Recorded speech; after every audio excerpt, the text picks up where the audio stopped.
বন্ধুরা, তোমরা সবাই কেমন আছো?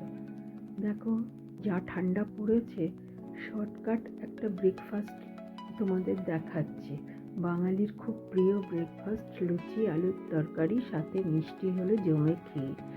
তোমরা দেশ বিদেশ যেখান থেকে আমার ভিডিওটা দেখছো, সবার সুস্থতা কামনা করি। সবাই ভালো থেকো, সুস্থ থেকো, এই প্রার্থনা করি।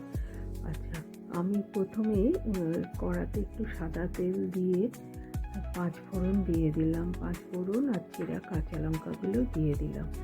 দেওয়ার পরে এবার ওই কেটে রাখা নতুন আলুগুলো ওগুলো দিয়ে তারপরে দিয়ে তোমার আস্তে আস্তে করে ফোড়নটা যখন পুড়ে গেল, তখন আলুগুলোকে কেটে ছোটো ছোটো করে কেটে আমি ওই তেলে দিয়ে দিলাম। আমার এদিকটা একটু ভুল হয়ে গেছে, সেটা হলো যে আগে আলুগুলো তো কেটে নিয়েছি, এটা আগে হবে ওটা পরে হবে, মানে আলু কাটাটা আগে দেখানো উচিত ছিল, আর ওইটা দেখানো হয়ে গেছে, ওই কী বলে ফোড়নটা আগে দিয়ে আলু কাটাটা দেখানো হয়েছে, ওটা এদিকটা আমার ভুল হয়ে গেছে। আচ্ছা, দেখো, তোমরা নিজ গুণে ক্ষমা করে নিও।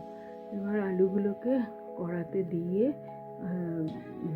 তারপরে দিয়ে নেড়ে চেড়ে আমি কি করলাম, একটুখানি হলুদ ছাড়াই এইটা একদম খুব ভালোভাবে ভেজে, যত ভাজবে তত এটাকে ভালো করে তৈরি করা যাবে আলুর তরকারিটা।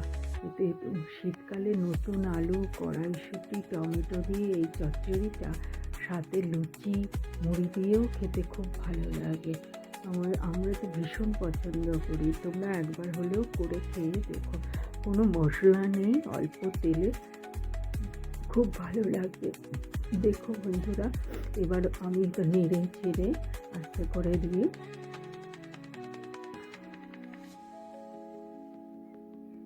এবার আমি আবার নেড়ে চেড়ে একটু আস্তে করে দিয়ে টমেটো দিয়ে দেবো। লাস্টে কড়াইশুঁটি দিয়ে জল দিয়ে আলুটাকে সেদ্ধ হতে দেবো। এরপরে দেওয়ার পরে দেখো কি সুন্দরভাবে আমি টমেটো কড়াইশুঁটিগুলো কি কালারফুল লাগছে না, আর অথচ হলুদ দিইনি। দেখো আলুগুলো হলুদ লাগছে। চচ্চড়িটা এর মধ্যে কিন্তু আর কিচ্ছু পড়বে না, কোনো মশলা না, কিচ্ছু না। সত্যি খেতে খুব অপূর্ব লাগে, আমরা কম বেশি অবশ্য সবাই জানি। দেখো, এবার আস্তে আস্তে যত ভাজবে তত এটাকে দিতে হবে। এবার আমি সামান্য একটুখানি গোলমরিচ দিলাম। গোলমরিচ দিলেও খেতে ভালো লাগে, অল্প করেই দিয়েছি গোলমরিচটা। এবার তোমরা দেখো, জল দিয়ে দিলাম, তারপরে সেদ্ধ হওয়ার জন্য অপেক্ষা করব। চাপা দিয়ে সেদ্ধ হওয়ার জন্য অপেক্ষা করব। কড়াইশুঁটি দিয়ে তারপরে দিয়ে দেখেই জিভে জল চলে এলো। আচ্ছা, তোমরা করো। দেখো, এবার আলুগুলো সেদ্ধ হয়ে গেছে, একটু ঝোল ঝোল নামালাম, কেননা সেদ্ধ হলে পরে দিয়ে আবার ঝোলটা টেনে নেবে। এবার তো লুচির পালা, লুচি তো করতেই হবে, এর সঙ্গে লুচি, রুটি, পরোটা, মুড়ি সব দিয়েই এই তরকারিটা খাওয়া যায়। এবার তো লুচি তো করতেই হবে। তবে দেখো, এবার আস্তে আস্তে আমি লুচির দিকে যাব। তরকারিটা হয়ে গেল, এবার লুচির পালা। ময়দা নিয়ে নিলাম আমি কাপ মেপে, তোমরা তোমাদের পরিমাণ মতো নিও। আমি একটুখানি, আমি কিন্তু একটু চেষ্টা করেছি সাদা সাদা লুচি বানাবার জন্য। তো যাই হোক, সেটা তোমাদের পরের বারে আমি একদম সাদা ফুলকো লুচি বানিয়ে দেখাবো।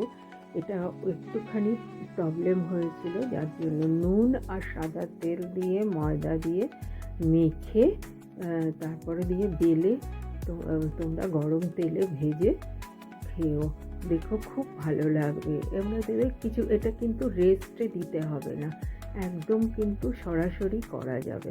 সরাসরি করলে তবেই এটা ভালো হবে। একটুখানি ছিল, যার জন্যই প্রবলেমটা হয়ে গেছে, রেস্টে রাখা যাবে না। আচ্ছা দেখো, তৃষার পাকশালাকে লাইক, কমেন্ট, সাবস্ক্রাইব করতে ভুলো না বন্ধুরা। তোমরা আমার পাশে থেকো, একান্ত অনুরোধ রইল।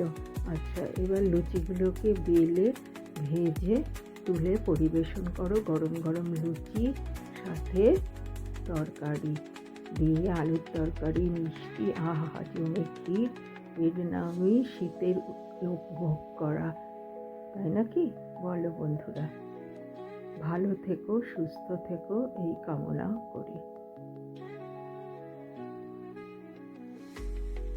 থ্যাংকস ফর ওয়াচিং তৃষার পাকশালা। দেখো বন্ধুরা, হয়ে গেল আমার ফুলকো ফুলকো সাদা সাদা লুচি। এর চেয়েও সাদা লুচি একদিন করে দেখাবো, এটা একটু প্রবলেম হয়েছিল, তাই তোমরা দেখো। সাদা সাদা ফুলকো ফুলকো লুচি, গরম গরম লুচি, গরম গরম আলুর তরকারি, মিষ্টি জমে ক্ষীর ডিনারে বা লাঞ্চে, ব্রেকফাস্টে তোমরা খেয়ে নিও। থ্যাংকস ফর ওয়াচিং তৃষার পাকশালা।